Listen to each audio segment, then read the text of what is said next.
Hey everybody, welcome to Mind Blown. Today, we're going to go over the best flirting techniques you need to know. Make sure to watch until the end because this one would let you know the techniques on how to flirt. Knowing how to flirt and show someone you're interested in them romantically or sexually can be a minefield.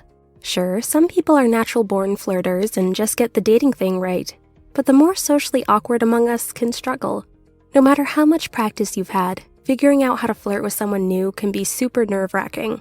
Even when it's casual and lighthearted, like complimenting a stranger at the bar. Flirting can feel scary because you're putting yourself out there and making your interests known. If you're attracted to someone but too intimidated to approach them, you'll never know if they are interested in you.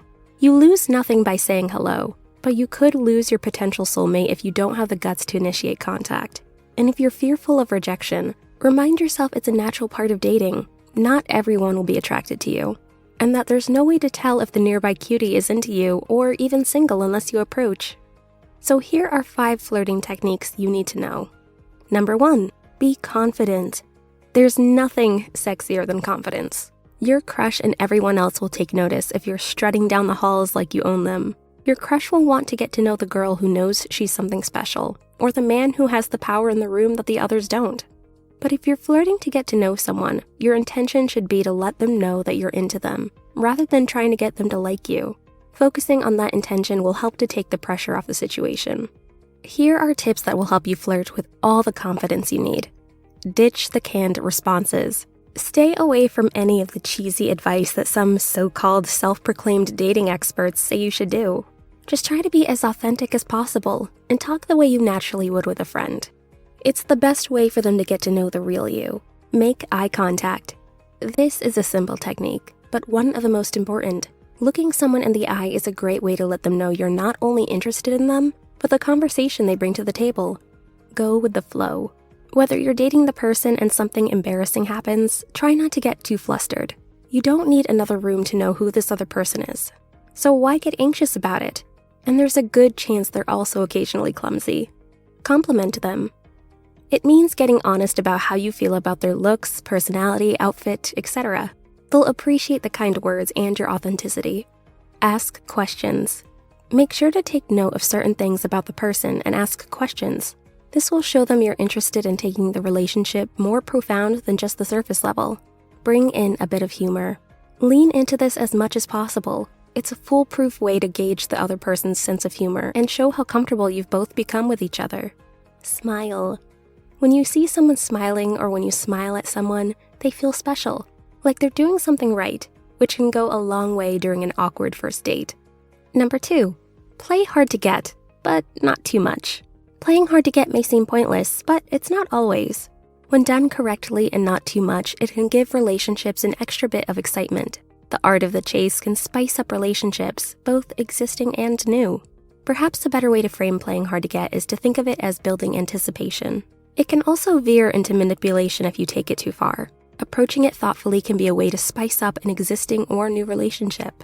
If the new desire is genuine there, your partner will continue to make an effort and want you, even when you are purposely holding back just a little for the sake of building anticipation and playful tension. Before diving in, it's essential to genuinely think about if you're approaching it from the right place, and if your partner or crush will also be into it. Everyone has different limits, expectations, and definitions of love. Here's how to do it effectively. Give the attention they need, but not the attention they want. You'll have to get into your crush's or partner's head to figure out how much attention is too much. So when does it cross over? When they no longer feel like they need to work for your attention. However, be careful about not giving your crush enough attention. If they don't feel that you care, they will call it quits. Finding a happy in-between, playful give and take can be a good thing. Make them work for it, but don't forget to put in some effort yourself. Playing hard to get is a 2-player game. Nothing extreme, of course, just a nice bit of tension to keep things exciting. You want the other person to work for you, just as your partner will want to make you work for them. Reciprocation is the key to any working relationship. Making someone want to work to get you is synonymous with making them like you. For a relationship to be healthy, both partners must put in the work equally. Open the window, but don't let them jump through. You should always be careful with whom you let in. Not all people get the chance or even deserve to get to know you on an intimate level. Only those you choose. Instead of laying your hand on the table, show your crush one card at a time. Take your time. Get to know each other slowly. Don't rush this process because it's more fun not to. Give them affection, but always take your space. Letting your partner be and letting you be you on your own time can build anticipation for when you come back together. Spend enough time apart to ensure that the time you have together is as exciting, intense, and magical as it should be. Number 3, don't hesitate to show your affection for the person. Showing affection isn't always easy. For some of us, affection and overt displays of love don't come naturally, perhaps due to our personalities or the environment we grew up in. However, displays of affection are crucial in the vast majority of relationships. If you've been finding it tricky, don't worry. It's the little things that go a long way when it comes to the question of how to show affection, and they're very easy to do. Here are a few simple ways to show more affection. Give them your full attention. Give them your undivided attention when they are talking to you. Don't multitask when communicating. Anticipate their needs. Try to predict what your partner wants before they even know they need it or want something.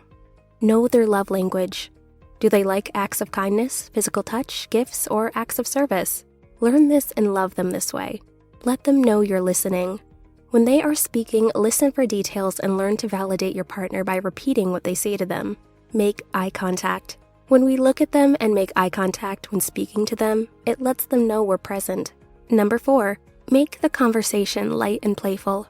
Flirting is all about building some playful tension and making both parties want more. You're not going to accomplish that by starting a conversation talking about who you or your parents voted for. Instead, focus on more general, fun topics that will keep both you and the girl at ease. Talk about common experiences, your favorite vacation destination, or whether you're a cat or dog person. If there's one thing that can ruin a first date and ensure someone's first impression of you is a bad one, it's crappy conversation. You need icebreakers, lighthearted queries, questions that provoke banter, laughter, and thought, as well as questions that dig a bit deeper and go beyond the superficial. As time flies, you'll both be more comfortable and can potentially move into more serious topics.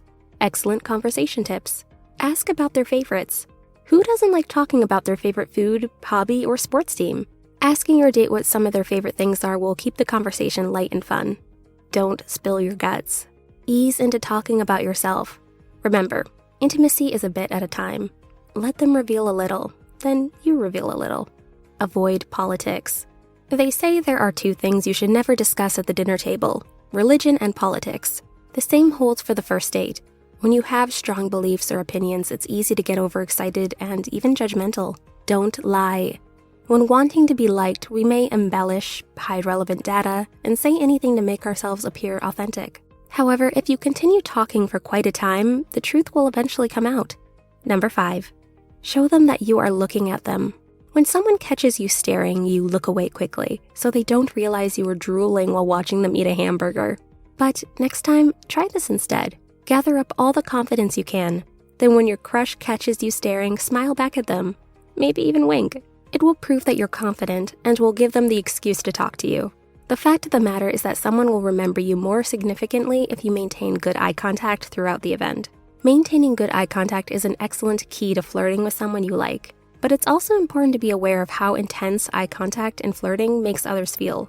You don't want to come off too strongly, or else the person on the receiving end of your gaze may feel a little judged or nervous. Just play it by ear, or by eye in this case.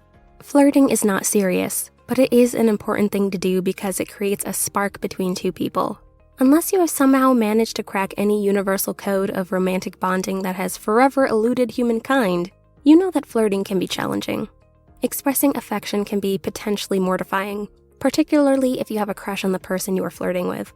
One thing is sure, learning how to flirt takes time, and there's no tried and true method that works 100% of the time. Give yourself room to experiment, fail, and succeed, and you'll slowly learn what works best for you. You'll get there before you know it. If you find this video helpful, be sure to hit the like button and share it with someone who needs to hear this. Don't forget to like, share, comment, and subscribe. Thank you so much for watching.